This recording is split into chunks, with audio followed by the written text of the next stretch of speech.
আপনারা কি জানেন? মান তারাকা সালাতান মুতাআম্মিদান ফাকাদ কাফার।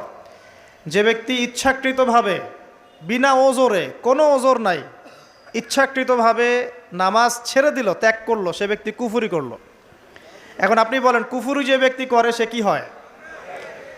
যদি আমরা ধরেও নেই সে মন থেকে নামাজ অস্বীকার করে না, অলসতা বশত পড়ে নাই, তারপরেও তো কাজটা ফাঁসেকি, তাই নয় কি?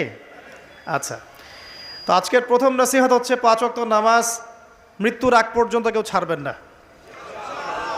আমার সাথে ওয়াদা করেন যে ইনশাআল্লাহ আগামী যতদিন বেঁচে থাকব 5 ওয়াক্ত নামাজ জামাতে পড়ার চেষ্টা করব, যদি জামাত না পাই একা পড়ার চেষ্টা করব।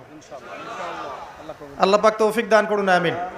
আজকে যদি এই কথাটাই শুধু বাসায় নিয়ে যেতে পারেন যে 5 ওয়াক্ত নামাজ আর জীবনে ছাড়বো না, আমাদের আজকের মাহফিল সফল।